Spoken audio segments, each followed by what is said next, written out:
Good morning students, ये video class 5th के लिए है और हम पढ़ रहे हैं ईवीएस का 9 चैप्टर सोर्सेज ऑफ वाटर। तो रीड करते हैं कि पानी के सोर्सेज क्या हैं। सोर्सेज में स्रोत कि पानी हमें कहाँ कहाँ से मिलता है और हम उसका क्या यूज़ करते हैं, किस तरह से यूज़ करते हैं।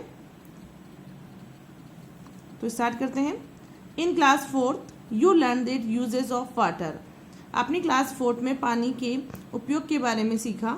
If we do not get water for 3 and 4 days at our home we became very upset. अगर हमारे घर में 3 से 4 दिन तक अगर पानी नहीं आता है तो हम क्या हो जाते हैं, अपसेट हो जाते हैं, परेशान हो जाते हैं। We can not live without water. हम पानी के बिना नहीं जी सकते। Water is very necessary for life. Water जो है वो जीवन के लिए बहुत ही आवश्यक है। नेसेसरी मीन्स आवश्यक, तो पानी जीवन के लिए बहुत ही आवश्यक है। What type of water should be used for drinking? आपको पता है कि आप किस तरह का हमें किस तरह का पानी पीना चाहिए। You might have seen water taps। क्या आपने नल देखे हैं, पानी के नल देखे हैं, वाटर टैंक्स देखे हैं, hand pump, tubewell etcetera. Do you ever think where do they get water from? और अगर तुमने देखा है तो आपको पता है कि इनमें से पानी कहाँ से आता है। Earlier people use to bring water from wells. जो प्राचीन समय में जो लोग जो हैं वो पानी कहाँ से लाते थे, वेल्स, कुओं से, बावड़ीज। बावड़ी जो होती है, सीढ़ी नुमा जो कुएं जो होते हैं उन्हें बावड़ीज कहते हैं, जो स्क्वायर में होते हैं। पॉन्ड्स, तालाब, रिवर, लेक्स एक्सेट्रा। नदी और झीलों से ये पानी लाते थे प्राचीन समय में। These days there are water taps in houses। अब इन दिनों तो क्या है, हर घर के अंदर क्या है, नल है। Then villages also have government water tank। और जहाँ गांव है तो गाँव के अंदर भी क्या है, गवर्नमेंट के द्वारा वाटर टैंक्स बनाए गए हैं। And there are taps near these tanks. और उन टैंक के आसपास क्या बना दी गई है, टैप्स बना दी गई है, नल लगा दिए गए हैं। At some places there are hand pumps also. और कहीं कहीं पर हैंड पम्प्स भी हैं। तो यहाँ पर हमने देखो 2 तरीके के हमने वाटर सोर्सेज पढ़े हैं। एक हमने पढ़ा है नेचुरल वाटर सोर्सेज और दूसरा हमने पढ़ा है आर्टिफिशियल वाटर सोर्सेज। तो बताओ इसमें से आर्टिफिशियल वाटर सोर्सेज कौन से होंगे और नेचुरल वाटर सोर्सेज कौन से होंगे। आर्टिफिशियल वो होंगे जो मनुष्य के द्वारा बनाए गए हैं, इन्वेंट किए गए हैं। तो जैसे कि आर्टिफिशियल वाटर सोर्सेज होंगे water taps, water tank, hand pump, tubewell. ठीक है, तो ये कौन से वाटर सोर्सेज हैं, आर्टिफिशियल वाटर सोर्सेज। ठीक है, ये आपको अपनी कॉपी के अंदर लिखना है कि एक तरफ आपको 2 बनाने हैं और एक तरफ आपको लिखना है नेचुरल वाटर सोर्सेज और एक तरफ लिखना है आपको आर्टिफिशियल वाटर सोर्सेज। जितने भी नेचुरल वाटर सोर्सेज है वो आपको नेचुरल वाटर सोर्सेज के अंदर लिखना है और आर्टिफिशियल वाटर सोर्सेज के नीचे आर्टिफिशियल वाटर सोर्सेज लिखना है। ठीक है, तो आर्टिफिशियल वाटर सोर्सेज कौन से होंगे, water taps, water tank, hand pump, tube well. Okay, and जो नेचुरल वाटर सोर्सेज वो होंगे wells, baoris, ponds, river, lake etcetera. ठीक है, तो ये 2 तरह के हमने पढ़े water sources.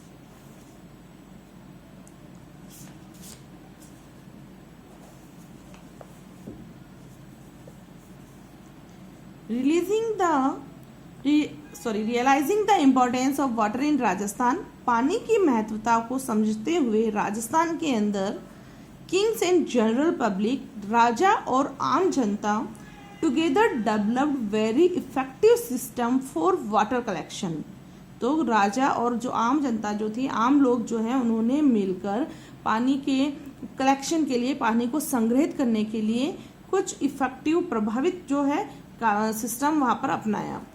In this system, इस सिस्टम के अंतर्गत canals connected 2 or more ponds with each other one by one। when all the ponds were filled with rain water flowed out of that area। क्या होता था, जो वहाँ प्राचीन समय में जो राजस्थान के अंदर जो तालाब वगैरह जो होते थे उन्हें कैनल के द्वारा एक तालाब को दूसरे कैनल से तालाब से जोड़ दिया जाता था, पॉन्ड को जोड़ दिया जाता था। और जब बारिश होती थी तो क्या होता था कि जब एक तालाब पूरी तरह से फिल हो जाता था तो उसका जो पानी जो होता था वो दूसरे तालाब में जाने लग जाता, और फिर ऐसा करके दूसरा जो पॉन्ड होता था वो भी भर जाता था, है ना। तो जो पानी का जो रेन वाटर जो होता था वो इधर उधर नहीं बहता, और वो पानी जो होता वो कलेक्टेड हो जाता था, स्टोरेज हो जाता था। तो इस तरह से पानी का अच्छे से यूज भी हो पाता, ठीक है, और पानी ऐसे फालतू बहता भी नहीं था। तो ये पानी कलेक्शन का अच्छा इफेक्टिव सिस्टम था जो राजस्थान के अंदर अपनाया गया। अब है रेन वाटर कलेक्शन। देखो ये भी एक बहुत अच्छा वाटर कंजर्वेशन का नया जो है तरीका है। रेन वाटर कलेक्शन किस तरह से किया जाता है, देखो यहाँ पर one of the major aims of water conservation, सबसे पहले तो कि जो वाटर कंजर्वेशन क्यों किया जाता है, तो ये इसलिए किया जाता है ताकि जो आने वाली जो फ्यूचर जनरेशन जो है वो भी जो है फ्रेश वाटर का यूज कर सके, है ना। हम तो यूज़ कर रही हैं, लेकिन जो हम यूज़ कर रहे हैं कि आने वाली पीढ़ी के लिए नहीं बचे, तो इसलिए हमने पानी को कंजर्वेशन करना स्टार्ट करा ताकि जो आने वाली जो फ्यूचर जनरेशन जो है वो भी फ्रेश वाटर का यूज़ कर सके। तो इसके लिए रेन वाटर कलेक्शन किया जाता है, जैसे कि घरों की छतों के ऊपर जो पानी को इकट्ठा किया जाता है और नलकूप की मदद से वो जो है टैंक जो बना होता है घर के आंगन में उसमें उस पानी को डाल दिया जाता है, फिर वहाँ पर उस पानी को फिल्टर किया जाता है और फिर अपने जो वेरियस डोमेस्टिक या फिर जो खेती के लिए यूज़ में उस पानी को लिया जा सकता है काफ़ी समय तक। उसे कहते हैं rain water harvesting. The next है